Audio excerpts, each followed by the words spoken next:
Hello everyone, welcome to yet another episode of Intellipaat podcast. Today we are going to discuss marketing as a career stream. And for that, we have a very special guest with us who brings almost 15 years of experience in the field of digital marketing. Currently, he is the manager of digital marketing at US-based company JustAnswer. He has also been associated with Google operations. We have Mr. Vishal Dhanuka with us. Throughout this conversation, we have talked about various aspects of marketing and how you can approach it as a career stream. I honestly believe that this conversation will provide you with a rough overview of why marketing is an exciting career. So please stay tuned right until the end.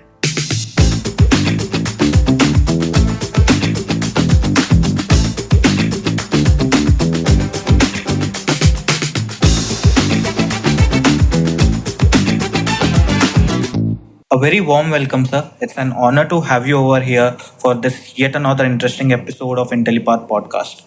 So, first of all, to begin this conversation, I'd like to know about your career journey. Like, you have been working with Google Operations Center, right? Which is one of the greatest subsidiary of Google. So, I'd like to know about how you got into Google and how your career journey has been in the field of digital marketing. Okay, so it's an interesting journey, to be honest. I think it's been over 13 years now. And over the course of this, even before 13 years, it actually started with something very simple. I just wanted to go online. I wanted to do something. And that's where the journey began. I was online in forums even when I was in school. And at that time, internet was not as popular. So you kind of developed your own portfolio at the beginning itself? Yes. Oh. So it is quite interesting journey because I was connecting with different people online, and at that time, going online or even having a smartphone was not a thing. We would have the keypad kind of a phone, and that's all that we would go with. So in such a era, I would be looking at different forums, talking to different people, learning different things. And that is where I discovered that there is a whole different world which is in the online world, right? And it does not exist offline. Yeah. I was able to connect with people from across the world. And that gave me an idea, that gave me a spark that maybe there's more to it. Maybe there's more things that I can try. And it started with a trial and error kind of a thing. Slowly, I started to build something. I was like, my first initiative, I would say, was into web hosting. I offered web hosting services. This was back in 2009, 2010, I believe. Oh, that's amazing. So now, since I'm offering this, how do I promote it? And that is where my entire digital marketing journey started. I would go on forums, just like a salesman offline. I would go on forums. I would be like, okay, I'm offering this. This is the pricing. This is how it is. And the best part was for every sale that I got, I felt that validation that what I was doing was working. Slowly and steadily, I started to do this for a lot of other organizations, a lot of other companies. It was small at the beginning, but I got a lot of people who were having businesses in Europe, Australia, because I could connect with them online. I could understand the pain point because I have been there. I have run businesses myself. And that is how the entire journey began. So journey kind of started with entrepreneurship and then you got into digital marketing, right? Yes. And it was quite an interesting one at that. So like it was around 2010 that I professionally started offering my services. And at that time, like online marketing itself was like very minuscule. If someone wanted to rank on Google, for example, using SEO, it would be done within a few weeks, not like a year or so that it takes right now. It was a whole different Wild West, if you talk about it like that. So I started over there. I worked with different companies. Some companies were e-commerce. Some of them were web commerce, which were offering digital services. There was a SaaS platform. There were a different kind of server offerings, etc. A bunch of different things. I would go identify, and it was like an uphill battle for me, right? I was figuring out things as I was doing them. So, and that was the beauty of it. And that is the beauty of it still. when it comes to digital marketing, that it's so flexible, it changes so much that one has to have that knack of learning and understanding what is the main thing behind it. And that is what has helped me throughout this journey. So when it comes to the entire journey, right, like that is where I started. And over the period of time, what I realized is whatever I was doing was a very small scale. I was doing it on my own. I did not know how to run a business, right? My family is not a business generation family or anything. I was still trying to figure things out on my own. And that is where I recognized the value of me trying to get a job or looking to learn from how big leagues work. And that is where I started to pivot a little bit. I stopped doing freelancing and all those things, and I pivoted to working for a firm. The first firm was into HR because I had zero clue of what is HR. And it was a good experience. I did a lot of branding for them. I set up processes for them, and this was, I think, 7 or 8 years back. They still follow those processes. Oh, damn. So that makes me happy that, okay, something that I've done is still being followed and still being taken forward. From there, I then got an opportunity with Accenture, where I learned how someone can work in a large process. Imagine this, right? I'm someone who used to be a self-employed person. Then I worked with a company which had like 50, 100 employees. And then all of a sudden, I went to Accenture where in the project which I was a part of, the entire project had more than 400 people. Oh. I was surprised how they were managing this. I was surprised on how the entire thing worked. So for me, that is where I learned the importance of planning. So it must have been difficult, to switch into such a huge business with 400 plus people. So how you adapted to that transition? It was quite difficult in the beginning. So in the initial days, it felt like I was not doing the actual digital marketing, but instead I was learning more about how the processes and how different kind of plannings work. Mm-hmm. The best part is this is the one company where I was able to learn a lot about planning and organization, which helps me even today. Yeah. So when it comes to management, when it comes to handling different things, multiple challenges, this is where I was able to, put my foundation or get my foundation done properly, which was like an amazing experience of its own. So yeah, like from Accenture, I learned a lot. I made a lot of friends as well. And then what happened is, like, as I was working on different companies, these are big companies, right? Yeah, a lot of them spend like millions of dollars on a monthly basis.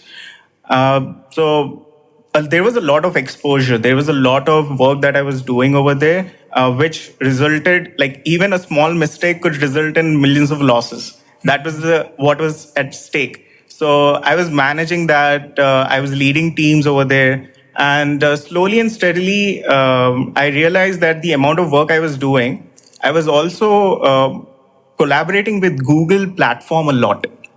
Oh. And that is where I was like, okay, let me look into Google altogether. Yeah.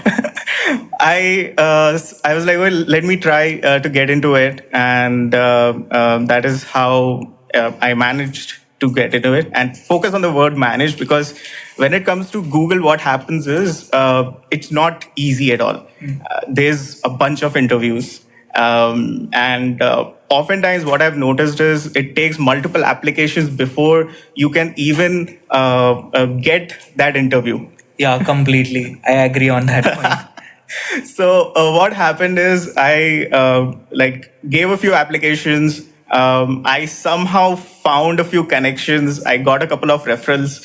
That helped, definitely. And the best part I liked about this entire journey when I was interviewing over there is that there were so many things that I was learning from that interview journey itself.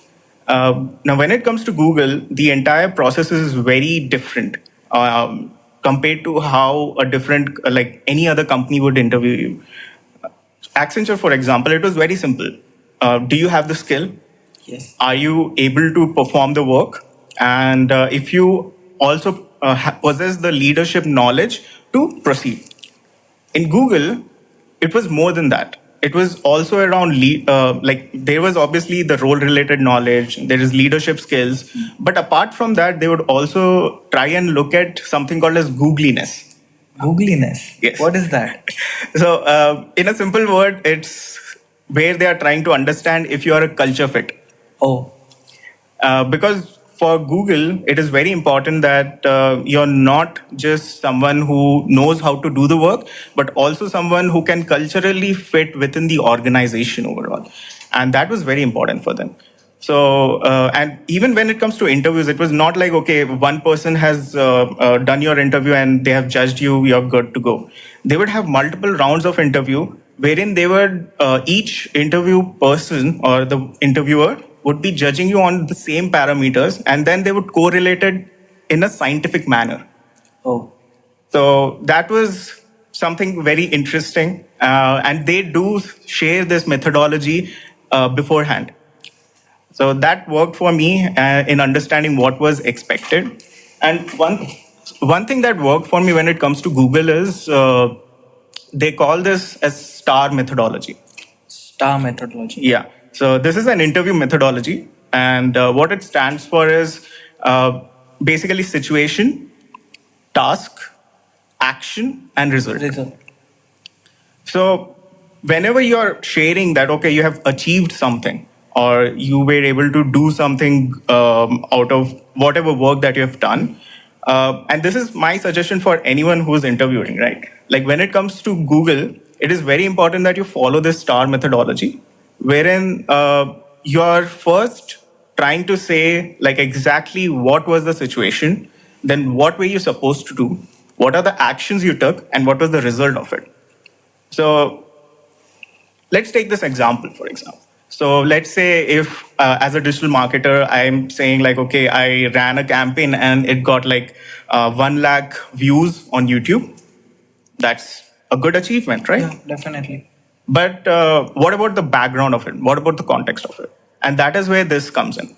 So in a STAR methodology, you would say, what is the situation? So let's take an example like, okay, there's a new product launch. That is a situation. Now, what is the task for that product launch? You would be looking at, okay, for this situation, do I want to launch some ad campaigns? Do I want to do some SEO? Or do I want to share it on social media? Those are a list of tasks. So what are the tasks that you did? And then from that task, basically what are the actions that you took?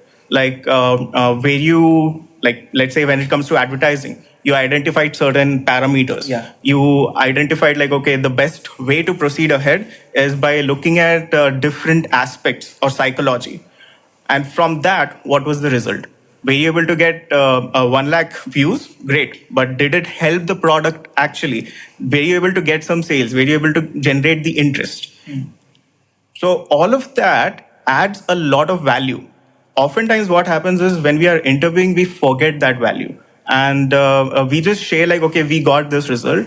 But it is very important that you share this value, which helps in even the person who's interviewing understand what was behind it. Yeah, totally. So yeah, like that's been my journey so far. Yeah, that is quite interesting. You talked about you started 15 years back, right? Around 13. Yeah, you can say 15 as well. Yeah. So you started 15 years back. So, the world was completely different at that time. There was no artificial intelligence influence or stuff like that. We were kind of living in traditional marketing era at that time as well, right? Because digital marketing was not such a big thing at that time. Yeah. But now when we talk about marketing, we are like talking about digital, we are talking about social media marketing. So do you see any such revolutions coming forward in the industry? Yeah, definitely. So, like, think of it this way, right? Like, right now, what is the one thing that everyone is talking about? Generative AI. Yeah, exactly, right? And the best part about digital marketing, at least the way I see it, is the very important factor is to keep in mind the foundation or the very basic. Marketing has evolved not just over a decade, but over centuries. Yeah, completely. Yeah. So previously, we would have posters. We would have, let's say, radio ads, television ads. During every step, the way that we would market changed. And even when digital marketing started, that is what happened. Marketing changed. You would have the old methods as well, but on top of that, you would also try to look at new methods so that you can proceed further. So the same thing is happening even today. And we are actually at a very beginning of it. That's the beauty of it, right? Think of it this way.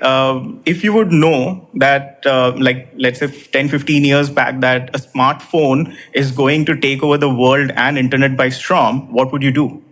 And that is where we are right now. We are at the beginning of the entire AI revolution. Yeah, completely.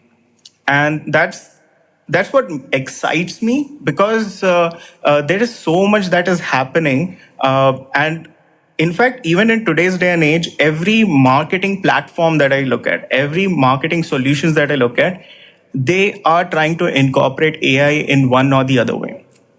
So when it comes to the future, the way that I see things is, there's going to be a lot of AI implementation, but that's not just going to be like, okay, this AI is going to take care of everything.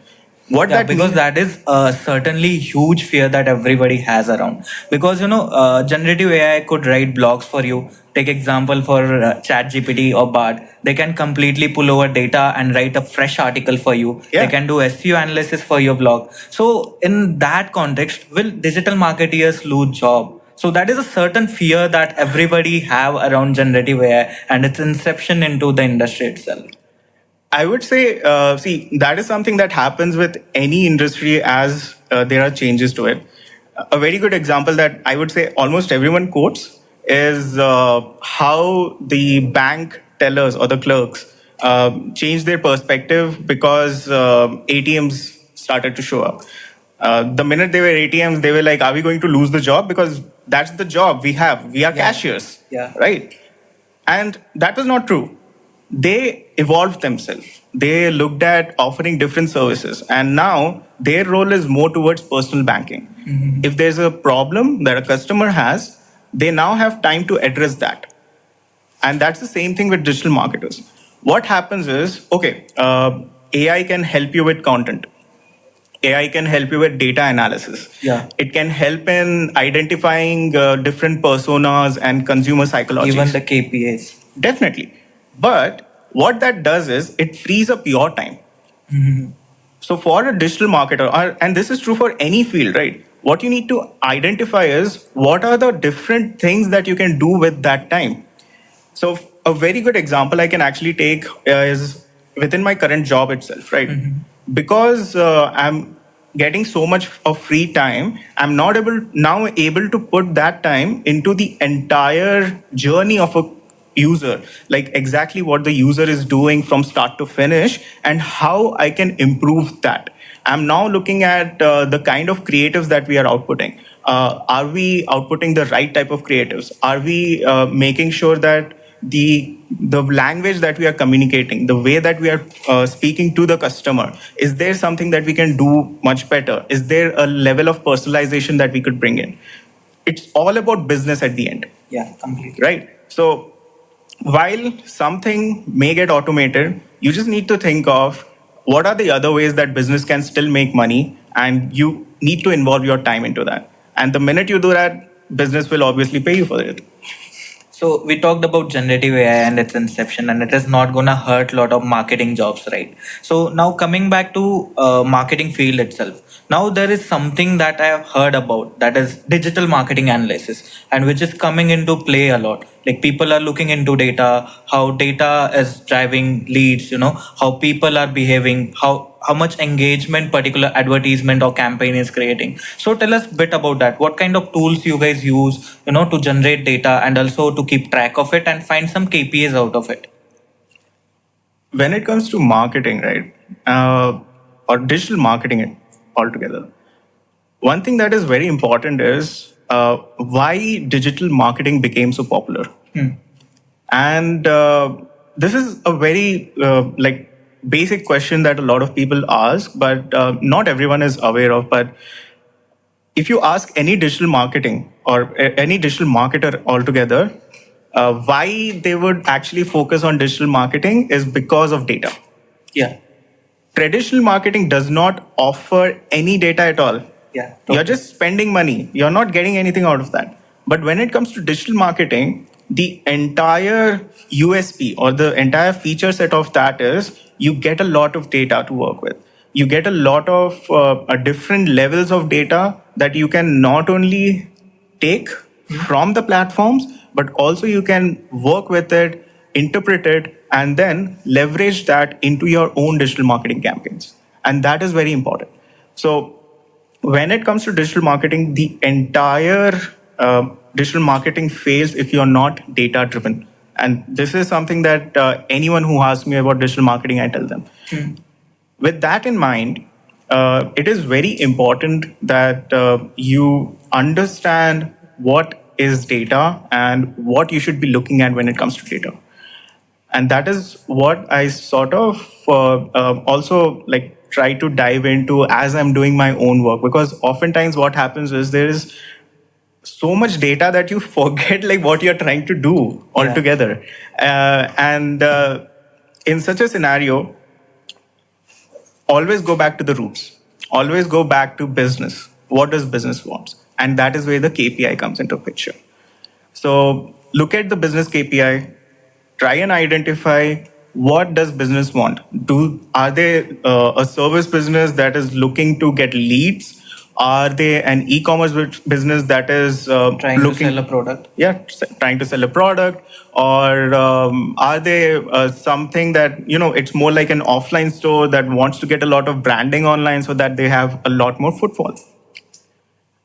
Once you identify what are the key metrics or the key indicators, from there you proceed further and identify how you can actually get to that stage. So for example, a sale, there is so much things that happens with a sale, right? Just imagine, like, if let's say I'm looking to buy an AC, what would I do? Do I just directly go like buy AC, click buy, done? No, definitely not. And that is what digital marketing is all about: understanding that funnel, understanding that flow, and understanding exactly what a consumer looks at every decision that they are taking when they are making that purchase. And the best part is we have that data available. For example, when it comes to Google ads or Facebook ads, you can actually focus on users that are looking for certain products. You can focus on users based on some kind of interest that they have. That is data that is available for you to leverage. Second is there is Google Analytics. Yeah. Now, Google Analytics, the best part is they recently upgraded it to Google Analytics 4. And it offers a lot of insights into the type of audiences that visit your website and the type of actions that they are taking. You can look at understanding the different type of behaviors that they are actually showing. You can look at how they are actually proceeding from your website to, let's say, if it's an e-commerce website, how they are looking at the product, how much time they are spending on it, and how much time they are spending on the cart. Maybe there is something that they went on the cart, they were like, okay, this is not something that I want. And then they are like, they exited from there because they did not feel like paying for it. All of these are very important data points. And these data points support your primary KPI, which is the sale. So when it comes to data analysis in digital marketing, it is very important to understand these different flows, where it is going wrong, what is the problem, and then by looking at those problems, you can then try to identify different solutions around that. And that is basically why I would say when it comes to digital marketing, being data driven is so important. You leverage the KPIs, you understand the different tools that are available, which are mind-blowingly too many. Yeah. And then you try to put all of those together to figure out like, okay, what do I do and how do you proceed with it? There is this particular course, a small course that I took up for this, which was into Six Sigma. Six Sigma certification. Yeah.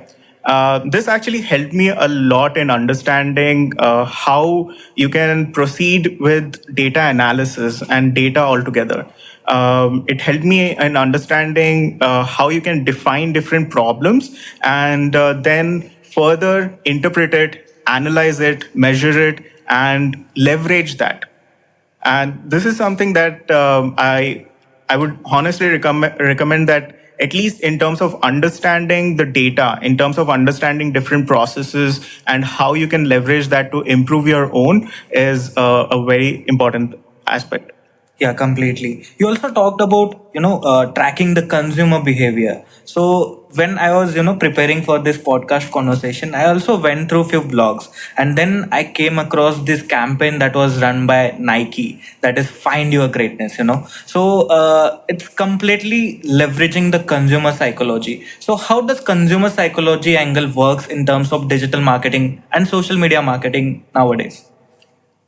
Okay, so when it comes to consumer psychology, it is something that has been happening for quite some time now. Even the traditional marketing Yeah. uses it a lot. Yeah, completely. There are literally consumer studies that are conducted, and this is like big companies usually do it, wherein they would have closed spaces of understanding, like, okay, what do they like, what they don't like, and all.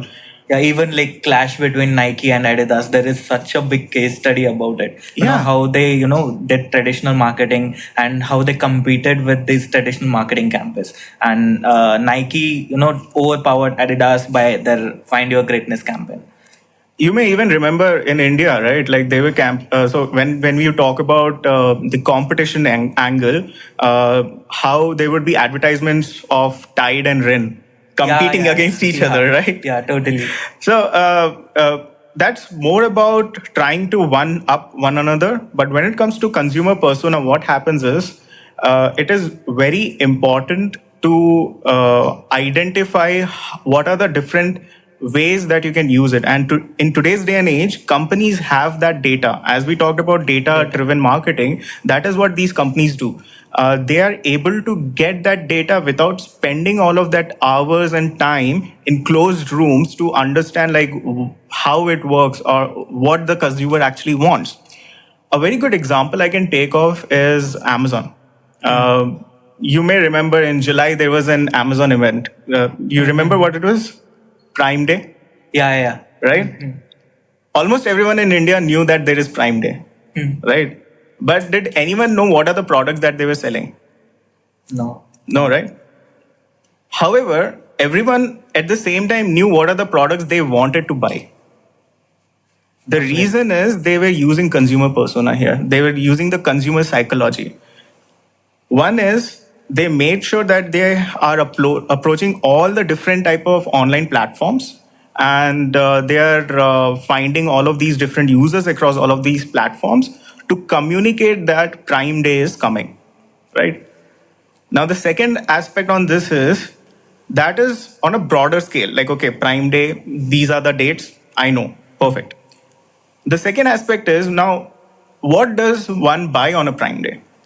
To help with this, Amazon used the data of the consumers, the past purchase data. They leveraged all the different kind of trends and also the data that is available across all the different platforms. And by using all of these different things, they were able to provide recommendations, personalized recommendations. Yeah. You would get emails, you would get notifications, you would get once you went on the homepage of Amazon, every single person would see a different type of product. Suggestions. Yeah. Right? And that's artificial intelligence doing stuff in the background. Right? Exactly. So that's the beauty of it. And that is a very good example of how from traditional, let's say Nike, Coca-Cola and all doing their kind of a marketing with consumer psychology and all. In today's day and age, we can see Amazon and all of these big brands doing the same thing, but with a lot of data and a lot of digital marketing. And even it is on a larger scale as well. It's on a very large scale. Yeah. Today, every single person knows what it is. Yeah, completely. And they also know what are the products they want to buy. All right, that was very elaborative answer. So now moving forward, I'd like to know about what kind of challenging projects or the campaigns that you have worked on, and what kind of marketing strategies they taught you overall. That's an interesting question, and it almost feels like an interview. So, I would say, actually, I would like to talk about something which is a campaign that I ran in a very early days. There are campaigns that I've worked on which were too big. There were challenges and all, but the one that is sort of close to my heart is a campaign that I was running. It was somewhere around 2013, I believe. So it was for e-commerce, and this was primarily for a European company that was offering e-commerce products and different type of products and services and all. This was a good brand, okay, and they had a lot of loyal customers. I believe they have been operating for almost 10 years already, and they had around 2 lakh email subscribers overall. Oh, That was the first time that I was seeing such a huge list. I had at that by that time I had never worked with such a huge list. Probably 1,000, 2,000, but that was like a very big deal. And what I noticed was they were sitting there, but they were not really doing much with that entire aspect. There would be a couple of emails that were being sent, but rarely it would constitute too much. So what I ended up doing is I ended up looking at what can I do or how can I actually proceed in this. And what I recognized is that when it comes to the entire email marketing and the entire genre of email marketing, we can definitely send emails. But it's completely up to the user for making the purchase or not. So there was a lot of learning that happened for me, and I'll and try even to. the process is very intuitive, right? The email has to be so alluring that the customer would really click on it and would purchase the product. And that was a learning for me. Yeah. So I'll tell you what exactly happened, right? So I had this list. I had like a company which is already renowned, and I was sending emails.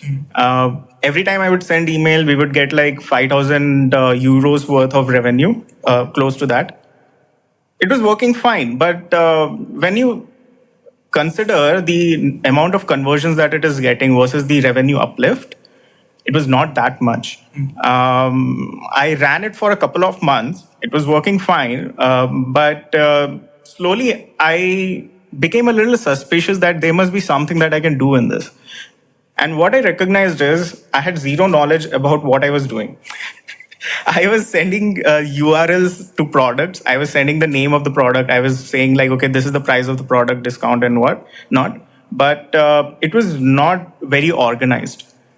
So what I ended up doing this, I was like, okay, this is not working. There's definitely a way to improve it. I actually, after sending emails, then I started to learn how to get into email marketing properly. Yeah. What are the different platforms I can use and all. And that is when I recognized that there is so much depth into it. Yeah, that's the challenge with marketing, isn't it? Because there are so many aspects to it. Talked about email marketing, there is digital, there is social media marketing, traditional marketing, and more stuff like that. So, it's the field that you can feel like it's never ending story. It is never ending learning kind of thinking. Absolutely. And that is where, like, what happens is whenever someone is looking at any kind of digital marketing or even any field, right? Like even when it comes to SEO, PPC and all, within that, as you go deeper and deeper, you find there is so much depth into it.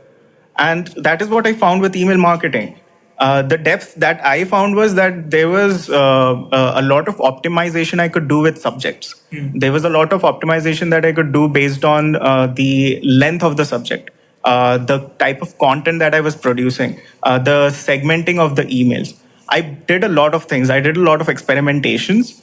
And once I was able to do all of those, within like a few weeks, I could see that from that 5,000 revenue, every time I send the email, it quickly changed to 15 to 20,000. The reason is because these were the people who were not even clear on what value I was offering. And that was a very major learning for me. Yeah. So I would say this is one marketing campaign that is close to my heart, because this is where I learned that it's always a good idea to look deeper into things. And this was also one which made me realize that something may be working, but maybe you just take another look at it and you find better things. Because this channel, email marketing channel for the company, made almost like 100K in revenue every month. That is a great number. So yeah. Yeah. So we just talked about, how huge of a field marketing is. But now when you come to, job profiles, we have technical people and non-technical people. Now, how these people could enter into the field of digital marketing, or probably, let's say, social media marketing? What key technologies they need to focus on, and what are the key concepts, they must implement, and they must, try to learn in order to get into the field? So, what would be those strategies? What would be those concepts that every newbie must cover in order to enter into the field of digital marketing? Okay, so that's an interesting question, because of the way that the current students are, right? Like people are usually either in tech or non-tech. Yeah. That's the major divide, I would say. And oftentimes, a lot of people are confused on the career route to take. Should they go into this, that? There's so many options. Yeah. The best part about digital marketing is, like, at its core, it's marketing. Yeah. But there are so many different divisions around it. There are so many different things. For example, when you consider any company, any like decent sized company, right? They would literally have multiple teams handling different segments of digital marketing. Yeah, completely. And that is where there is a divide of tech and non-tech as well. So I personally am from a non-tech background. I was doing commerce, in fact. Oh. So it's definitely not like, okay, I was not able to succeed in this. I'm definitely, there's a lot of things that I still need to do, but there was a lot of things that I was able to cover up even without having the technical background. So for technicalities and non-technicalities, or both of these different backgrounds, there is one or the other thing. I'll talk about both of them separately, right? So let's talk about tech first. When it comes to the people who have the tech background, the beauty of digital marketing is there's a lot of data analysis. There's a lot of data. There's a lot of automation. Yeah. There's website, literally, which you're promoting, right? Yeah. There's a code behind the website. So you can work on all of these different aspects. You can optimize it. Literally, when it comes to SEO, for example, there is a role in SEO called as technical SEO, which involves coding.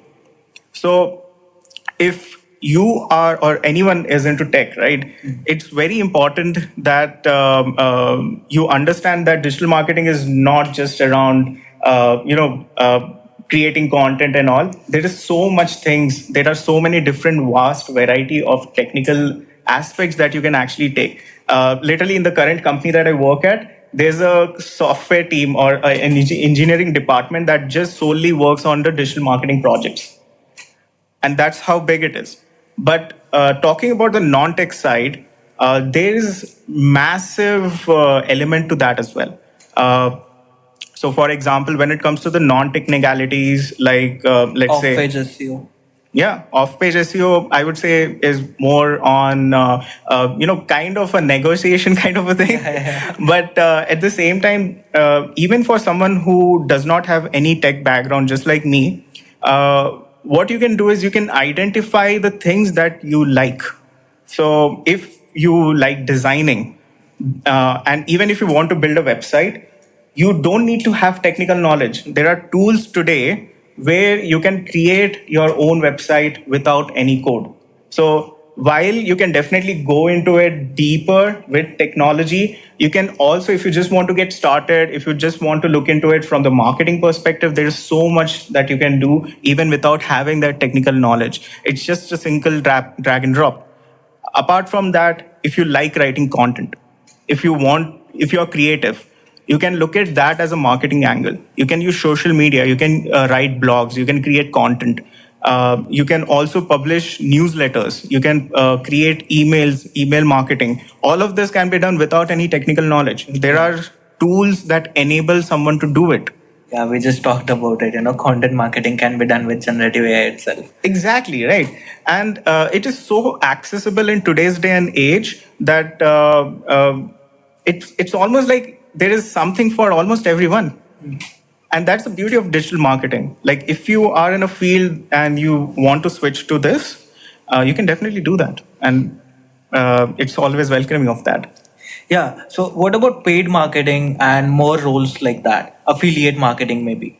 Yeah. So, like for each of those, right? It's more about identifying what the business wants. So usually, what happens is whenever someone is starting their digital marketing career, it is very important that you look at all of these different channels. So when I talk about channels, usually the popular ones would include like SEO, there is PPC, there is email marketing, obviously content marketing, Video native marketing. advertising, video, social media, obviously, right? So there is like so many different channels, there's so many different aspects. And for any beginner in digital marketing, one can be very confused on how to proceed or which field to choose from. And in such a scenario, the best way is to try and experiment with all of these different angles. Try them, practice them, maybe look at some of the different scenarios, see what works, see what doesn't work. Maybe you're someone who's social, who's an extrovert. Maybe you can get into community-led growth, wherein you're just creating WhatsApp groups and making the business grow. Right? Yeah. So it's not just about a specific channel. There is so many different things that when it comes to digital marketing, there is something for everyone. So, as you mentioned, right, marketing is not a destination, it's kind of a journey, and you learn along the way. So, you do errors, you do try, and then you learn out of it. So, that's how marketing is going to be when you talk about it as a future endeavor. So, now coming back to the salary benefits of digital marketing, could you highlight what salary expectations a newbie can have with the field of digital marketing?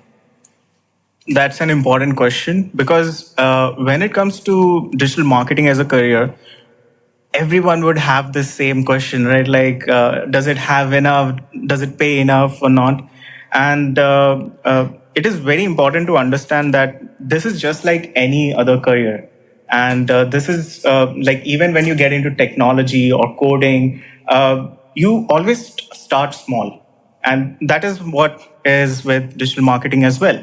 You start small, and then as you work on it, as you gain experience, you can easily 5x or 10x it within a few years as well. A lot of learners will have this concern, right? They could go through job boards data that is available online, and it always resembles that small numbers. So that frightens the hell out of them. So how can you address that?